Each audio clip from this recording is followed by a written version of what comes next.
데살로니가전서 5장.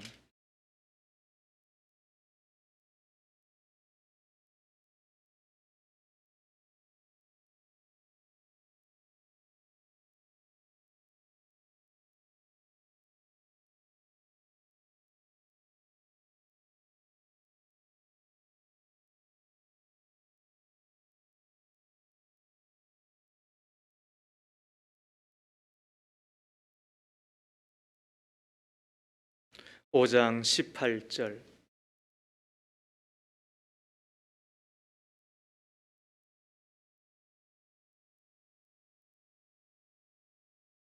데살로니가전서 5장 18절. 범사에 감사하라. 이것이 그리스도 예수 안에서 너희를 향하신 하나님의 뜻이니라. 이는 하나님의 말씀입니다. 하나님 감사합니다. 아멘. 특별 순서로 목장별 오행시와 또 추수감사 영상을 함께 나누면서 오늘 하나님의 말씀을 듣도록 하겠습니다. 추수감사절 목장별 오행시. 엘림. 최고의 선물. 최고로 높으신 하나님, 고기야 생명을 주신 예수님, 의로우신 사랑의 주님은 선하시고 온유하신 모습으로 물보다 진한 보혈로 생명 주신 주님께 감사드립니다. 감사합니다. 인상의 회복. 인연이 부족하여 인연과 코로나19로 상상할 수 없는 절망 속에서 헤매는 이들, 의료진들의 고군분투와 회복되길 바라는 우리의 간절한 기도 사역과 복음을 전하는 사역이 이어져 가길 소망합니다. 시온. 최고의 선물. 최선을 다하여 고귀하고 품위 있게 신사적인 의의 길을 믿음으로 가도록 선하게 인도하셔서 항상 마르지 않는 물된 동산답게 하시니 감사합니다, 주님. 태국. 최고의 선물. 최선을 다해 지켜주고 고민을 털어놓을 수 있고 의심 없이 내 편이 되어주고 선택을 항상 응원해주시는 예수님, 물으시고 대답해주시는 예수님, 사랑합니다. 바울. 최고의 선물. 최고로 좋은 노래 만들어주신 우리 목사님, 고맙고 감사한 마음 고이고이 간직합니다. 의롭고 거룩한 길에 돌개만이 되어주셔서 선한 열매 맺도록 푸른 초장 쉴만한 물가로 이끌어주시는 목사님, 감사합니다. 사랑합니다. 누리. 일상의 회복. 일 휴기 생활로 상상할 수 없는 은혜를 통해 의심 없이 순종하는 믿음으로 회복되어 복된 신앙인의 삶을 살길 기도합니다. 열매. 최고의 선물. 최진사댁 셋째 딸이 고장난 시계 태엽처럼 의로우신 하나님을 쉬지도 않고 계속 찬양하는 선물을 받은 모양이지. 물 흐르듯이 하나님의 은혜가 온몸을 타고 오르니 기쁘지 아니한가. 부럽다, 최진사댁 셋째 딸이여. 중국. 최고의 선물. 최고로 아름답고 신실한 우리 교회, 고귀하고 풍성한 하나님 말씀으로 의족해 서로 교제하며 선물다운 선물 하나님께 듬뿍 받자. 물밑에서 생명의 생명수가 추수감사절 강단에서 흘러넘친다. 오케이. 일상의 회복. 일주일이면 될까? 한 달이면 끝날까? 상상하며 기다리던 하루하루, 의미심장한 각오로 다짐했던 날들, 회복의 구원의 단계를 알리는 소식과 함께 독서가처럼 탐스럽고 달달한 일상을 꿈꿔봅니다. 하늘, 일상의 회복, 일정한 시간을 들였을 뿐인데 상상할 수 없는 축복을 주신 주님, 은혜를 가볍노라 다짐합니다. 회개하며 기도를 드렸을 뿐인데 복된 삶으로 인도하신 주님, 감사합니다. 사랑합니다. 만나, 최고의 선물, 최고 중에 최고이신 하나님, 고귀하시고 위대하신 하나님께서 의로운 사람이 되어 선한 영향력을 물처럼 목마른 이들에게 퍼부어주라 하시네. 꿈꾸는 일상의 회복, 일일이 말하지 않아도, 자세히 설명치 않아도 의심하지 않아요. 회심만 한다면 복 주시고자 하는 하나님 마음을 늘 푸른 최고의 선물. 세상의 희망사항은 고결한 성품과 의로움으로 드리는 삶의 예배이며, 선한 청지기의 역할은 물론 하나님의 뜻을 이루기 위한 것이죠. 청년부, 최고의 선물. 최근에 맘 놓고 웃어본 적 있나요? 고민이 많아서 마음이 무겁나요? 의지도 며칠 안가 이건 하죠. 선물 하나 가져왔어요. 지친 당신을 위해서. 물론이죠. 열어보세요. 예수님의 사랑으로 당신의 위로를 바라며 준비했어요. 이 사회로 모든 오행시를 함께 나눠보았습니다. 이 아름다운 오행시의 고백처럼 삶의 모든 순간을 감사드리며 모든 것이 하나님의 은혜임을 고백하는 귀한 추수감사절이 되시기를 바랍니다. 감사합니다.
2021년 추수감사 주일입니다. 전 세계 어느 나라 치고 어떤 인물이나 혹은 사건 외에 감사를 기념일로 삼고 국경일로 삼은 나라가 있겠습니까? 그게 청교도의 나라 미국이지요. 미국에 대한 여러 판단 또 혹은 여러 이야기들을 할 수 있겠으나, 그러나 청교도 오직 신앙의 자유와 성경만을 가지고 살겠다고 하는 그 나라에 주신 하나님의 축복을 생각해 보면 그것은 감사, 추수감사 주일을 국경일로 지키며 하나님을 바라보았던 미국 청교도 그리고 그 후예들에 대한 하나님의 보상이 아니겠나 생각을 해보게 됩니다. 범사에 감사하라. 이것이 그리스도 예수 안에서 우리를 향한 하나님의 뜻이다. 왜 하나님께서는 우리에게 하라 혹은 하지 말라는 말씀을 하실까요? 하지 말라고 하시는 하나님의 당부는 그 속에 우리한테 불리함이 있기 때문에, 불편함이 있기 때문에 그런 건 아닐까요? 하나님께서 우리에게 하라고 당부하시는 것은 그 당부 속에 유리함이 있고 유익이 있기 때문에 그런 것은 아닐까요? 그러므로 하나님께서 우리에게 하라고 하시는 것은 갑갑함이 아니고 울타리이며, 하나님께서 우리에게 하라고 하시는 것은 지시하거나, 그래서 우리가 억지로 해야만 되는 것이 아니라 우리의 행복을 위한 것이고 우리의 복을 위한 것이라고 한다면, 오늘 감사하되 모든 상황 가운데 모든 형편 가운데 감사라고 하신 하나님의 뜻은 자명하고 분명합니다. 그것은 너희가 잘 되게 하기 위해서이다. 너희로 잘 살게 하기 위해서이다.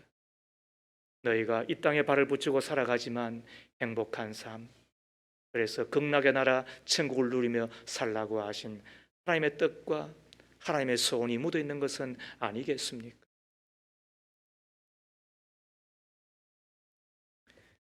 일찍이 나치 수용소에 갇혀 있던 이들이 그 무서운 생지옥과 같은 곳에서 생활할 수 있었던 이유가 무엇인가? 결론은 다른 것 없습니다. 좁은 뜰을 걷다가 조약돌을 주어 소중히 간직하면서 감사하였고, 뚱보 감시원이 배치되는 날에는 오늘 하루는 좀 덜 간섭받겠구나 하면서 감사하였고, 작은 새창살 사이로 비치는 햇빛에 저들은 감사하였고, 아침에 일어나서는 하루 더 생명 연장해 주심에 감사하였고, 심지어는 마른 빵 한 조각과 멀건 국을 배달하는 동료 제수들에게도 감사하였기 때문에 저들은 생명이 연장되었을 뿐만 아니라 밝은 세상 그리고 행복한 가정으로 돌아올 수 있었다라는 보고가 있습니다. 그런 의미에서 탈무드의 이야기는 우리에게 정확한 감사에 대한 이야기입니다. 이 세상에서 가장 똑똑하고 행복한 현명한 사람이 누구인가? 모든 사람에게 늘 배우려는 자세를 가진 사람이다. 이 세상에서 가장 강한 사람은 누구인가? 자기 자신을 이기는 사람이다. 이 세상에서 가장 부유한 사람은 누구인가? 자신이 가진 것을 만족하며 항상 감사하며 사는 사람이다. 참 옳은 이야기입니다. 나는 행복하게 살아가고 있습니까? 나는 그 감사의 능력, 그 감사가 가져다 주는 유익을 온전히 누리며 살아가고 있는 사람입니까? 넬러 넬슨이 지은 소망을 이루어 주는 감사의 힘에 보면, 감사는 스트레스를 완화시킴으로써 건강을 정진하고 면역계를 강화하며 에너지를 높이고 치유를 촉진한다. 감사는 가정이나 직업에 대한 만족감과 기쁨을 정진시킴으로써 인간관계를 향상시키고 사랑이 넘치도록 만들며 갈등을 해소하고 협력을 도모하도록 한다. 감사는 자부심과 자신감을 높이고 변화나 위기에 대한 대처 능력을 정진시킨다. 감사는 풍성함과 성공을 끌어들이는 힘이 있다. 그러고 보면 감사해서 손해볼 일이 전혀 없습니다. 감사는 허공에 날리는 외침 정도가 아니라, 감사는 작은 것을 크게 하고 좁은 것을 넓게 하며 낮은 것을 높이고 땅에 비록 발을 붙이고 살아가나 하늘과 맞닿은 삶을 살아가는 비결이 되는 것임을 새삼 깨닫게 됩니다. 이것이 감사의 비밀, 감사의 신비인 것입니다. 그럼에도 불구하고 우리는 지난 날들을 되돌아보며 왜 나는 이렇게도 감사에 인색하였을까? 왜 나는 감사에 이다지도 잊어버리며 산 자였을까? 스스로를 생각지 않을 수가 없는 것입니다. 범사에 감사하면 이것이 하나님께서 우리에게 하늘문을 여시고 이 땅 가운데서도 낙원을 누리며 천국을 경험하며 살아가는 비결이라고 말씀하셨는데, 왜 우리가 범사에 감사하지 못할까? 세 가지 정도 이유를 살피며 다시 감사의 자리로 돌아가 감사를 회복할 뿐만 아니라 감사의 부자로 살아가는 우리였으면 하는 바람이 있습니다. 절기를 주신 목적이 그런 거잖아요. 첫 번째, 왜 우리는 감사를 잘 못하는 것일까? 자기 주변에서 일어나는 모든 사건들을 우연으로 보기 때문인 듯 합니다. 왜 우리가 감사를 잘 못한다고요? 우리 주변에서 일어나는 모든 사건들을 우연으로 보는 우리의 경향성 때문에 그런 것 같습니다. 그래서 일어날 일들이 당연한 것으로 생각하고, 또 혹은 좋은 일이면은 운이 좋았어, 또 나쁜 일이면은 재수가 없어서 이런 일을 당한다, 이렇게 생각하고 마는 것이지요. 그러나 진짜 재수가 좋아서 운이 나빠서 우연처럼 일어나는 것일까요? 헤롤드 쿠시너라고 하는 사람이 쓴 왜 선한 사람에게 나쁜 일이 일어나는가라는 글에서 자기의 신변, 자기의 가족 이야기를 한 적이 있습니다. 쿠시너는 천성적으로 착한 사람이었고 큰 교회에서 목회를 성공적으로 잘 하면서 성도들에게 사랑과 존경을 한 몸에 받는 분이셨습니다. 행복하고 또 감사하며 살아가던 어느 날 청정병력과 같은 소식을 듣게 됩니다. 자기의 아들이 3개월밖에 되어지지 않았는데 늙기 시작하는 겁니다. 의사의 판명은 조로증이라고 하는 3개월밖에 되어지지 않는데 늙을 뿐만 아니라 10살이 되면 죽는다는 이야기를 들었을 때 얼마나 아득하였겠습니까? 이러한 모습을 바라보며 살아야 되는 아버지의 마음이 오죽하였겠습니까? 나는 바르게 살아보려고 노력했는데, 나는 착하게 살아보려고 애썼는데, 믿음으로 살려고 했는데 내게 왜 이런 고난이 찾아왔는가? 나 혼자 힘으로 감당할 수 없는 이 고통을 내가 보면서 살아야 하는가? 이 문제를 가슴에 끌어안고 그는 하나님 앞에 나와 오랜 시간 동안 묵상하며 기도를 계속하였습니다. 그리고 어느 날 깨달음을 갖게 됩니다. 첫 번째, 인생의 모든 고난은 나 혼자 당하는 것이 아니구나. 이 땅에 있는 모든 사람들 중에 기쁨만 누리는 사람도 없고 슬픔만 지고 가는 사람도 없다. 인생의 모든 고난을 나 혼자 당하는 것이 아니라 모든 사람들이 다 당하는 것이다. 이것이 그의 첫 번째 깨달음이었습니다. 두 번째, 이 땅에 우연한 일은 없다.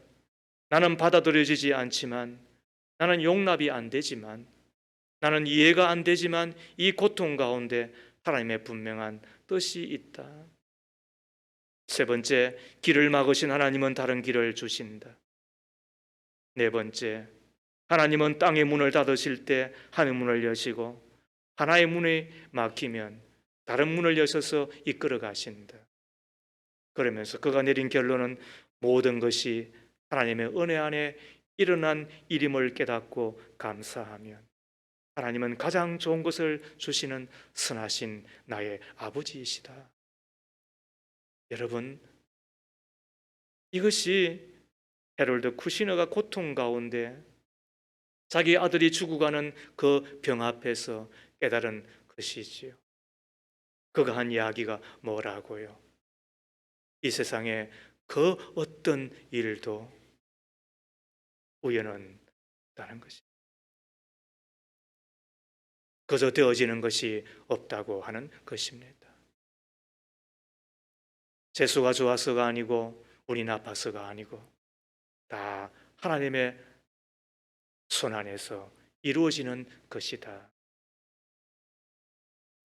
그래서 우리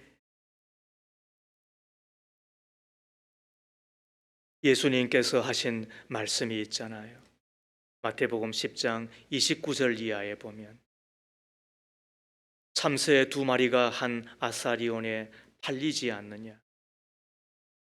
그러나 너희 아버지께서 허락하지 아니하시면 그 하나도 땅에 떨어지지 아니하리라. 너희에게는 머리털까지 다 세신 바 되었으니. 아멘이시죠? 그렇습니다. 이게 하늘과 땅과 만물을 만드신 하나님, 말씀으로 붙들고 계신 하나님께서 하시는 일이 있어요.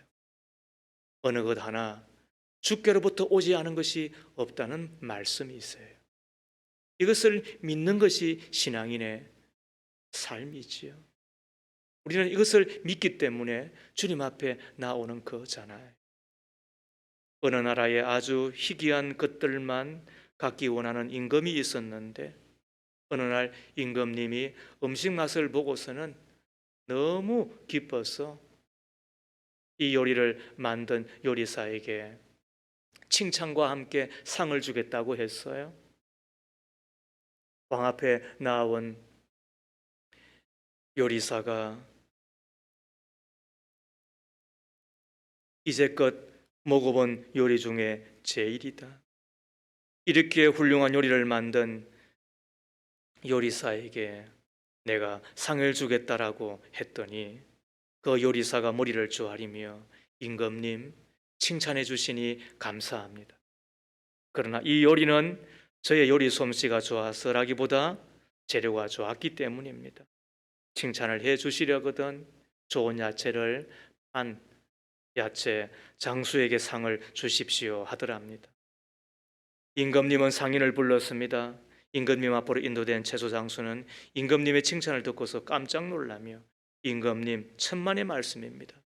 저는 다만 좋은 야채를 가져다 팔았을 뿐입니다. 칭찬을 받을 사람은 제가 아닙니다.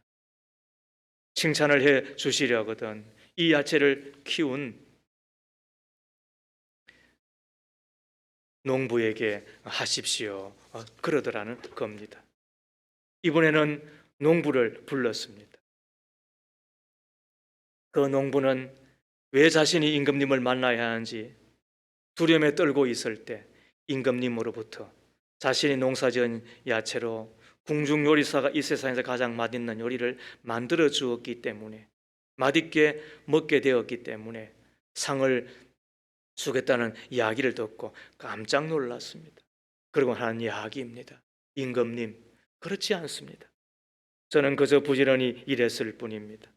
제가 아무리 땅을 갈아 밭에 씨를 뿌려도 때를 따라 적당히 비를 주시고 햇빛을 주시는 분이 없다면 아무 열매도 거둘 수 없었을 겁니다. 그러므로 감사를 받으실 분은 하늘의 하나님입니다. 그분께 감사하십시오. 그렇게 겸손히 이야기하더라는 것입니다. 여러분 어떠세요? 평범한 이야기처럼 들리지만 그러나 우리가 너무 쉽게 잊어버리고 당연한 것처럼 생각하면서 지나가했던 것 아니겠어요? 그러면서 생각하는 바가 뭐예요? 모든 것이 다 주께로부터. 어떤 때는 슬픈 일, 코로나19를 당하면서 우리의 기도가 저절로 나오잖아요. 왜 이런 일을 당하나? 왜 이런 어려움을 통과하여야 하나? 또 얼마만큼 더 우리가 겪어야 하나? 그러나 헤럴드 쿠시너의 이야기를 다시 생각해 보시다. 고통만을 당하는 사람도 없고 슬픔만을 짊어지는 사람도 없고 이 또한 지나가면 기쁨도 있고 행복도 있고 그리고 또 즐거움도 우리 가운데 선물로 주시겠죠. 우리의 연약함과 우리의 체질을 아시는 분은 그래서 번갈아 주시는 거예요. 왜요? 그렇게 해야 우리가 유익하기 때문이지요. 좋은 일만 당하면 아마 들떠서 그걸 가지고 놀다가 주님을 잊어버리겠죠.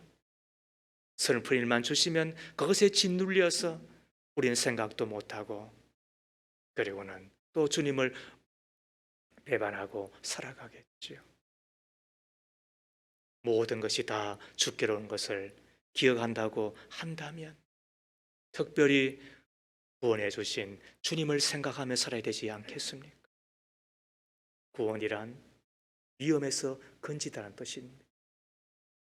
우리가 살아가면서 얼마나 많은 위험이 있습니까?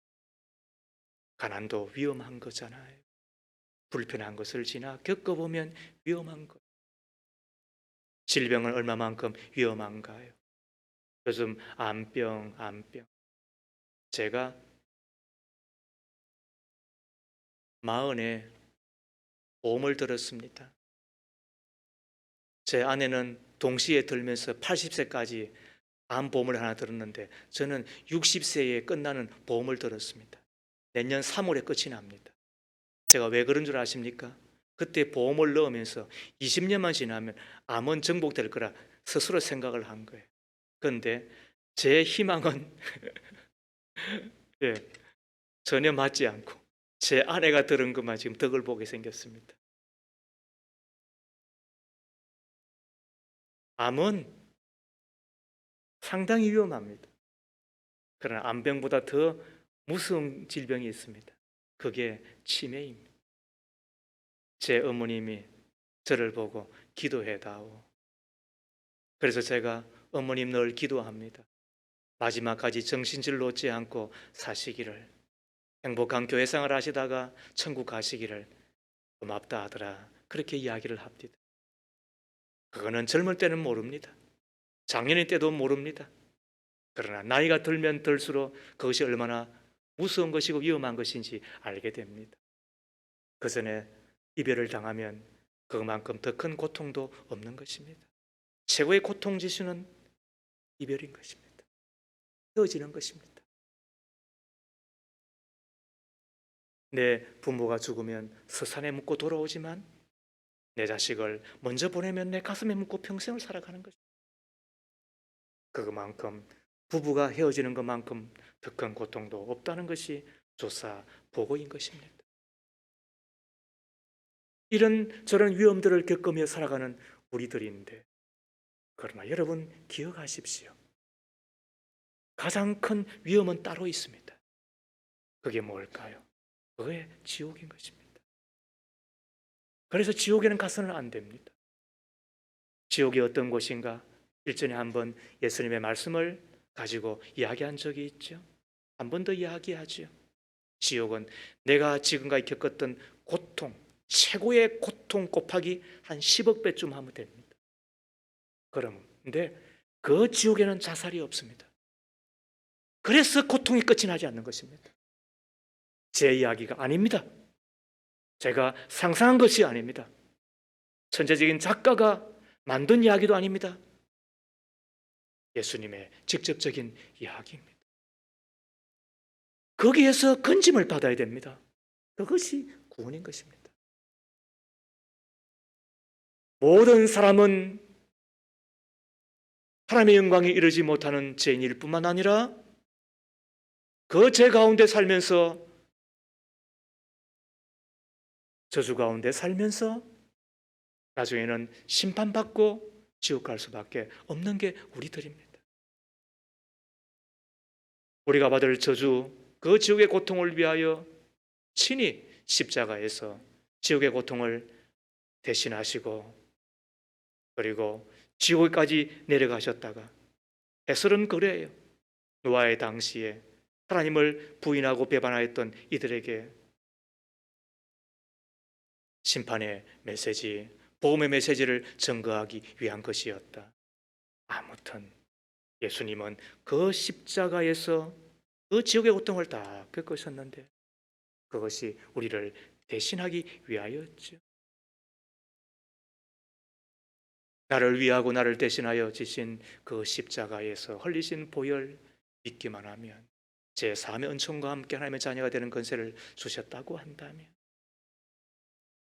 그것을 우리로 자랑하지 못하도록 우리에게 은혜로 선물로 공짜로 주셨다고 한다면 우리가 이 땅에서 할 일이 뭐예요? 웬만한 어려움도 견디며 버티며 조그만 행복 혹은 들뜬 즐거움에 우리가 넉넉고 살아가지 아니하고 감사하며 오직 머리를 숙여 마음에 허리를 숙여 경배하며 감사하며 살아가는 것이 우리의 몫이지 않겠습니까? 그런데도 불구하고 많은 사람들은 일어나는 일들을 우연처럼 또 혹은 운이 좋아서 재수가 좋아서 내가 이런 것을 받는구나 생각하는데 착각인 것입니다. 두 번째로, 왜 사람들은 감사를 잊어버리고 감사를 잘 못하고 살아가는가 생각하는 가운데 모든 일을 자기 힘으로 했다고 생각하기 때문 아닌가, 이런 생각을 해보게 됩니다. 모든 일을 자기 힘으로 했다고 생각하기 때문에 이것만큼 더 큰 착각이 어디 있어요? 내가 열심히 해서 돈 벌었다고요? 누구는 열심히 안 해요? 내가 땀 흘려 내 것으로 만들었다고요? 누군들 땀 안 흘리는 사람이 있어요? 내가 지금까지 부지런하게 살아서 내 것으로 만들었다? 웬만한 이들 가운데서 부지런하지 않는 이가 어디 있어요? 이 땅에 우리의 동족들처럼 부지런하게 살고 땀 흘려 일하시는 분들이 어디 있었을까요? 농부의 예를 들어 이야기해 보겠습니다. 농부가 이른 봄에 들에 나가 씨를 뿌리죠. 열심히 김을 맵니다. 그래서 풍년이 되었습니다. 풍년의 노력으로 진짜 그 알곡을 얻는 것일까요? 비가 내리지 않았다면, 햇빛이 쨍쨍 비치지 않았다고 한다면, 무더운 여름 하나님께서 바람을 어느 정도 멈춰주시고 비껴가지 않게 했다면, 쏟아지는 그 폭우를 하루 이틀 상관으로 멈춰주지 않고 그것이 일주일만 계속되었다고 한다면, 가을에 적당하게 바람을 주시고 쨍쨍 내째는 그 햇빛을 주시지 않았다고 한다면, 아무리 농부가 수고하고 땀을 흘린다고 한들 그게 알곡으로 품에 안기겠습니까? 그러고 보면 모든 결실은 우리가 잠을 자는 동안 하나님께서 주시는 선물이죠. 하나님을 믿었기 때문에, 하나님을 신뢰하기 때문에, 하나님을 사랑하기 때문에 우리가 낮에는 일하지만은 밤에는 가족들과 함께 푹 잘 때, 그때 하나님께서 손수 일하셔서 우리에게 안겨주시는 것이라고 말하면 지나친 것인가요? 아니면 이것이 맞는 이야기인가요? 우리는 생활하는데 많은 필수품이 필요합니다. 곡식도 있어야 되고, 양식도 있어야 되고, 또 머리부터 발끝까지 우리에게 필요한 것들이 얼마나 많이 있어요. 생선을 예를 한번 들어볼까요? 생선 드셔야 되잖아요. 또 먹으면 맛있잖아요. 시장에 가서 생선 우리가 사면서 비싸다 그러면서 적당한 가격에 사려고 고르잖아요. 그리고는 내가 값 지불했다고 우리는 집으로 가지고 와요. 생각해 보세요. 생선 값을 지불한 것입니까? 아니면 생선을 잡는 어부들의 수고비를 지불한 것입니까? 오늘 우리는 이곳에 목장별로 아름답게 헌물하여 장식을 하였습니다. 모든 게 다 탐스럽고 뿐만 아니라 얼마나 참 보기에도 좋은지 먹음직하잖아요. 이것도 우리는 적당한 가격에 사려고 애를 썼겠죠. 생각해 보십시오. 이 정당한 가격이라고 하는 것에 과일값을 우리가 지불한 것인가요? 아니면은 이 과일을 재배하기 위한 가수원, 지기의 수고비 정도만 지불한 것인가요? 그러고 보면, 생각해 보면 우리는 정당한 값을 지불한 것이 아니고 우리는 적당한 수고 정도만 우리가 값으로 치른 것이고 나머지는 다 주께서 우리에게 공짜로 주신 것이잖아요. 거저 주셨으면 뭐라고요? 그것은 은혜라고 이야기하는 거예요. 거저 주셨기 때문에 우리가 선물로 받는다고 이야기하는 거예요. 여러분들에게 제가 돈을 얼마만큼 드려야 과일 하나를 만들 수 있을까요? 여러분들에게 제가 얼마만큼 드려야 생선을 한 마리 만들 수가 있을까요? 그 맛을 내며 그 영향을 우리 가운데 주겠습니까? 이 세상에 사람이 거쳐가는 모든 곳에는 쓰레기만 남고 냄새만 남습니다. 그러나 하나님의 손길이 거쳐가는 곳에는 항상 작품이 되고 예술이 되고 그것이 은혜가 되고 선물이 되고 우리에게 복이 되는 것입니다. 그러므로 사람의 손길에 대한 수고비 정도만 지불한 것이지 하나님의 손이 친히 행하신 그 은혜에 대한 값을 지불한 적은 우리는 한 번도 없습니다. 더 나아가 우리는 공기를 마음껏 쉬고 있습니다. 공기세가 있나요? 공기세를 내야 되겠습니다. 그러나 그것도 여러분 낸다 하더라도 지극히 적은 것을 우리가 내는 것이지 그것이 어찌 하나님이 우리에게 베푸신 그 선물의 값이라고 이야기할 수가 있겠습니까? 이 진리를 깨달을 때 우리는 그저 주님 앞에 감사하지 않을 수가 없는 듯합니다. 하나님의 말씀을 들으십시오. 신명기 8장 17절에서 18절. 당신들이 마음속으로 이 재물은 내 능력과 내 손의 힘으로 모은 것이라고 생각할 것 같아서 걱정이 됩니다. 그러나 주 당신들의 하나님이 당신들의 조상에게 맹세하신 그 언약을 이루시려고 오늘 이렇게 재산을 모으도록 당신들에게 힘을 주셨음을 당신들은 기억해야 합니다. 절기는 뭐 하는 날이라고요? 기억하는 날. 내가 수고하고 내가 땀 흘리고 부지런하게 산 것, 잘한 것이지요. 그러나 땀 흘린다고, 내가 수고한다고, 내가 부지런하게 산다고 해서 다 내 것이 되나요? 얻었다고 한들, 그러나 먼저 주님을 만난다고 한다면, 이 땅에 내 마음의 평화가 앗아가 버리고 없어진다고 한다면, 더 나아가 오다가 혹은 이런 이유 저런 이유로 남의 것이 된다고 한다면 그것이 어찌 내 것이겠느냐? 그러므로 하나님께서 그것마저도 너에게 주셨다. 이것을 생각한다고 한다면 내 힘으로 내가 무언가를 이루었다고 하는 그 착각에서 벗어나야 되겠죠.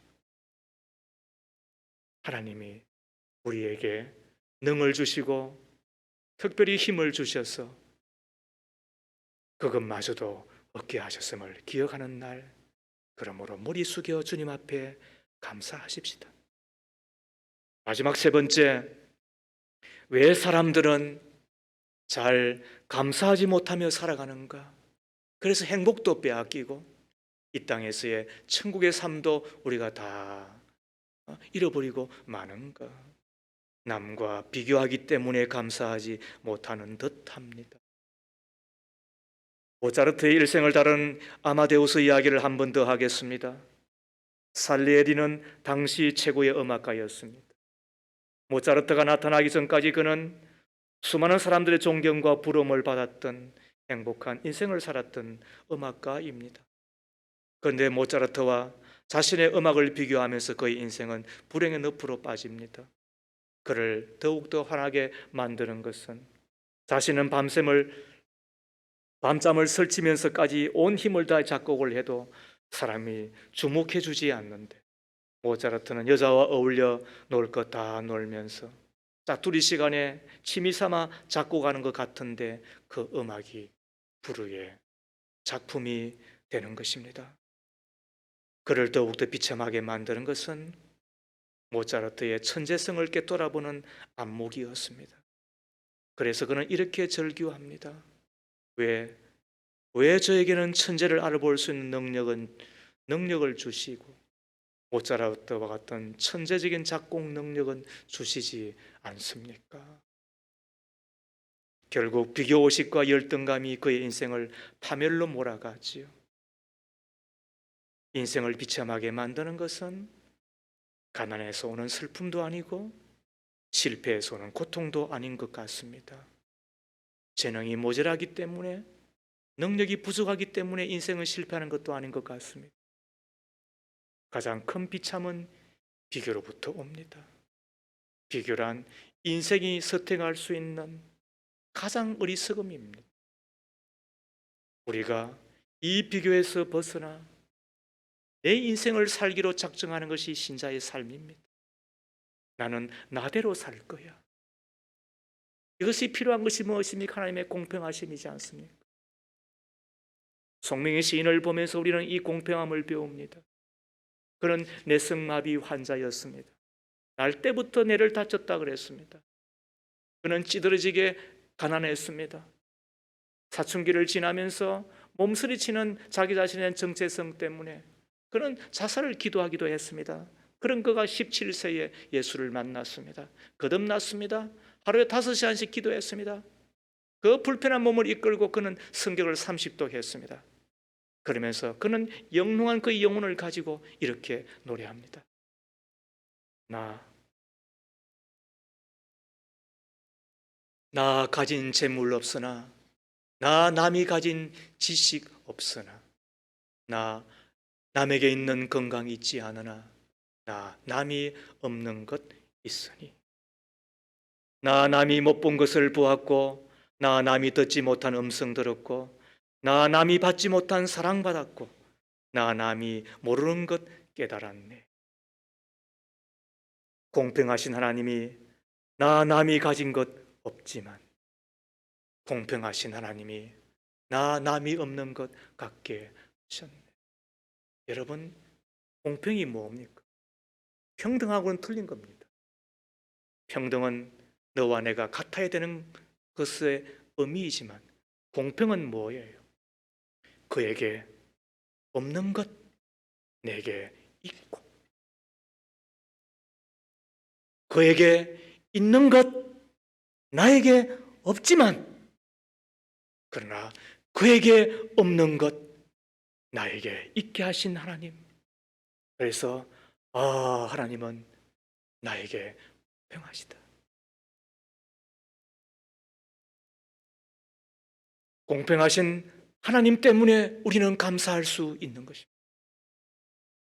내가 믿는 하나님이 나에게, 우리에게, 우리 모두에게 공평하시기 때문에 우리는 만족하며 살 수 있습니다. 자숙하며 살 수 있습니다. 감사하며 살 수 있습니다. 그것이 행복인 것입니다. 우리는 기억하십시다. 우리가 다시 생각하며 깨달으십시다. 모든 걸 다 갖고 있는 사람이 어디 있습니까? 모든 것이 없는 사람이 어디 있습니까? 그에게는 있지만은, 그러나 나 없는 것 섭섭할 수 있죠. 가끔 그럽니다. 제가 키가 한 10cm만 더 커요. 제 아내가 그럽니다. 그러면 당신 나 못 만났을 거예요. 내가 지금보다도 내가 좀 더 잘생겼으면, 그때 제 아내가 하는 이야기입니다. 결론적으로 생각하세요. 우리는 모든 것을 다 가졌으나 몸에 있는 가시 때문에 그가 마귀가 안 되고 마지막까지 하나님의 종으로 쓰임받은 것 아니냐고. 그러므로 당신에게 없는 것 때문에 당신이 쓰임받는 거라고. 여러분, 아멘이지 않습니까? 그래서 하나님은 공평하십니다. 하나님은 공평하십니다. 그 공평하신 하나님을 믿으면 우리가 왜 비교하며 살겠습니까? 나보다 잘생겼죠. 나보다 많이 알죠. 나보다 멋지죠. 나보다 훨씬 더 하죠. 그러나 그라고 한들 다 가졌습니까? 그가 없는 것 내가 갖고 있다고 한다면 우리는 그 공평하신 하나님 앞에 감사하며, 하나님, 역시 하나님은 공평하신 분이십니다. 우리가 감사하며 살아갈 수 있는 것 아니겠습니까? 속지 마십시오. 이미 내게 주신 것 감사하며 사십시오. 없는 것 찾지 말고 이미 주신 삶 속에서 자족하며, 그래서 감사는 선택하는 것입니다.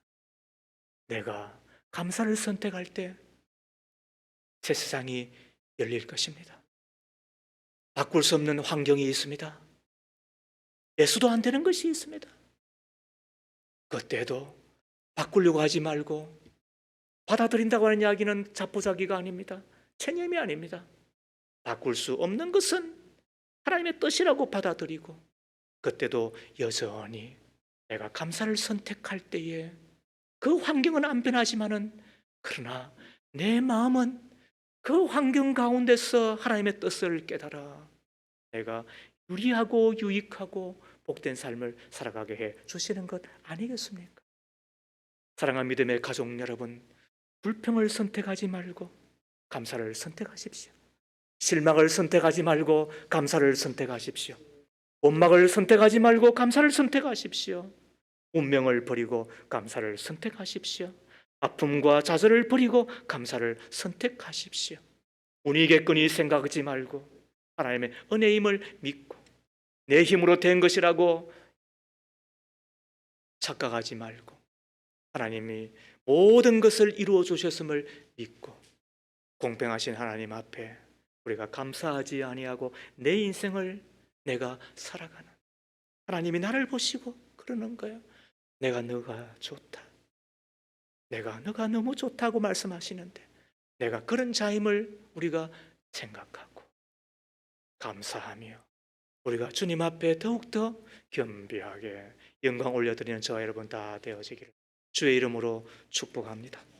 하나님 감사합니다. 지난 2021년 한 해 동안을 되돌아보면 하나님은 나와 함께 하시고 가장 좋은 것 주신 내 아버지이심을 믿습니다. 그때는 왜 그렇게 불평하고 원망했는지요? 우리의 시야가 좁아져 하나님의 선하심을 볼 눈이 없어서 그랬습니다. 진심으로 용서를 구합니다. 아팠던 때 있지만 눈물 흘렸던 때 있지만 그러나 여전히 나 곁에서 나와 함께 하시고 안아주시고 그 모든 것들이 합력의 선이 되게 하시고 복이 되게 해주시고 그래서 우리가 한 번이라도 감사하기만 하면 고맙습니다 하나님 앞에 말하면 모든 상황을 변화시키게 해서 땅이 변하여 하늘이 되고 이 땅이 변하여 천국이 되게 해주시는 줄로 믿습니다. 이제부터 더욱더 주님을 신뢰하며 좋으신 하나님을 사랑하며 그리고 모든 것을 은혜로 베푸시는 하나님 앞에 감사하며 살아간 저희들 다 되게 하옵소서. 예수님 이름으로 기도합니다. 아멘.